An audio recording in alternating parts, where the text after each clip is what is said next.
Sir DSP sir இன்னும் வரலையா?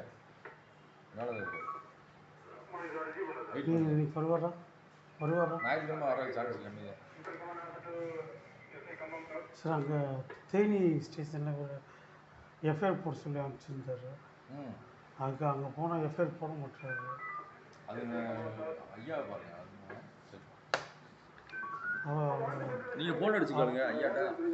அவருக்கு ஃபோன் அடித்தா முத்துராமலிங்கம் இவர் எஸ்ஐயா? எஸ்ஐ யூனிஃபார்ம் போடலையா? அவர் என்ன போஸ்டிங் தெரியல. இவர் தான் எடுக்கிறார். அவருக்கு ஃபோன் அடித்தா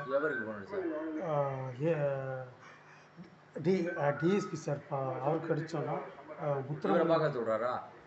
இவர் தான் எடுக்கிறாரு ஃபோனை. நம்பர் டிஎஸ்பி நம்பர்லாம் இவர் நம்பருக்கு அடிச்சுருப்பீங்க? இல்லை, ஆன்லைனில் அந்த நம்பர் தான் இருந்துச்சு. உங்கள் வெப்சைட் இருக்குல்ல, அந்த இதில் டிஎஸ்பி சார். என்ன உங்களுக்கு கேஸு? எனக்கு வந்து தேனி போலீஸ் ஸ்டேஷனில் அடித்து சித்திரவதை பண்ணாங்க. யாரா? என்னே தான். எதுக்கு? என் மாமனார் ஃபேமிலி ஃபுல்லாக போலீஸு.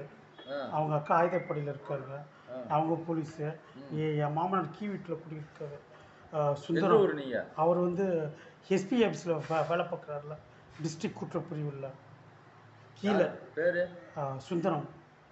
சுந்தரமா? அவரா?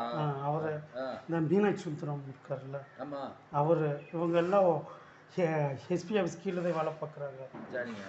இவங்க சேர்ந்துக்கிட்டு அதுக்கப்புறம் காசிராஜா யாருன்னு தெரியுமா உங்களுக்கு? போலீஸ் அவர். எல்லாம் சேர்ந்துக்கிட்டு என்னை போலீஸ் ஸ்டேஷனில் போய் கேஸ் போட்டு ரிமாண்ட் பண்ணாங்க. இப்போ ஒன்றும் கிடையாது. நான் சொல்கிறேன், அங்கேயும் பார்க்கல இங்கேயும் பார்க்கல. நாளை காலையில் திங்கக்கிழமை எஸ்பிகிட்ட போயிட வேண்டியதானே?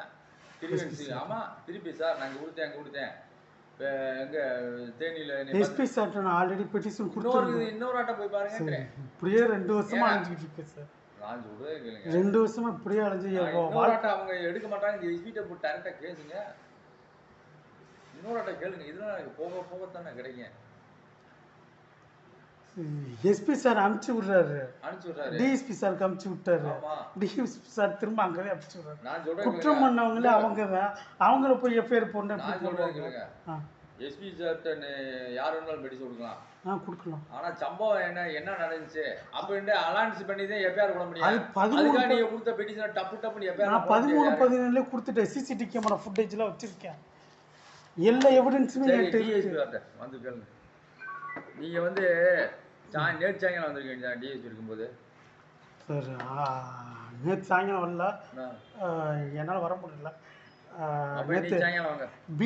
B1 ஸ்டேஷன்லேருந்து அந்த யார் ஜெயபாண்டியன் அவர் வந்து 6 மணிக்கு வீட்டுக்கு வந்திருந்தார் விசாரணை பண்ணுறதுக்கு. அதனால் இங்கே வரல. இன்றைக்கி காலையில் அவர்கிட்ட போய் கேட்டேன். அவர்கிட்ட போய் டிஎஸ்பி கேளு, எஸ்பி கேளு அப்படின்றாரு. ஏங்க அவங்க தான் நடவடிக்கை எடுக்க சொல்லி இங்கே அனுப்புகிறாங்க, நீங்கள் நடவடிக்கை எடுக்காமல் இருந்துக்கிட்டு அவங்கள போய் கேளுன்னு இப்படி சொல்கிறீங்கன்னு கேட்டால் முடியாது. நான் உனக்கு சம்பந்தம் இது பண்ணுறேன், எஃப்ஐஆர் உனக்கு பதிவு இதில் அனுப்புகிறேன். எஃப்ஐஆர் நான் கழித்து போடாமல் எப்படி பதிவு போஸ்ட்டில் அனுப்பிட்டேன். அவர் எதுவுமே விளையாட்டுத்தனமாக பேசிகிட்டு இருக்கார் அவர். சரி, நான் வந்துட்டு போனேன்னா அவர்கிட்ட சொல்லிடுங்க சார். ஓகே, நன்றிங்க சார். சார் உங்கள் பேர்? எதுக்கு என்ன எஸ்பி ஆஃபீஸில் கொடுக்க போகிறீங்களா? இல்லை சார், அப்படிலாம் கேட்காதீங்க. நான் தேவையில்லாமல் எதுக்கு உங்கள் நம்பரை கேட்குறேன்? மைக் நம்பர் இல்லைங்க சார், பேர் என்னன்னு கேட்டேங்க சார். எதுக்கு பேராக கேட்குறீங்க? இல்லை, அவர் யூனிஃபார்ம் போடாமல் உட்காந்துருக்காரா, யார்கிட்ட பேசுகிறோம், அவங்களோட போஸ்டிங் என்ன, ரைட்ரு கிடையாது. மைக் வெயிட்டிங்க. நான் உங்களுக்கு எனக்கு சம்மந்தமே கிடையாது. நீங்கள் அவரை தான் நான் மைக் வெயிட்டிங். எனக்கு தெரியாது. மைக்கில் வந்து டிரான்ஸ்லேஷன் பண்ணுறோம்ல, அந்த மாதிரி வேலை வைக்கிறேன். நான் வந்து ரைட்ரு கிடையாது. சும்மா நீங்கள் வரீங்க என்னன்னு கேட்குறேன். டிஎஸ்பி வந்தால் சாயங்காலம் பாருங்க, இதைத்தான் நான் சொல்ல முடியும் போது. ஆமாம், நீங்கள் அதான் சொல்லுங்கள். அவரை எனக்கு தெரியாது. ட்ரெஸ் போட்டு யூனிஃபார்ம் இருந்துச்சுன்னா தெரியும். சரிங்க சார், நன்றி. அவர் கேளுங்க. சரி சார், நன்றிங்க சார்.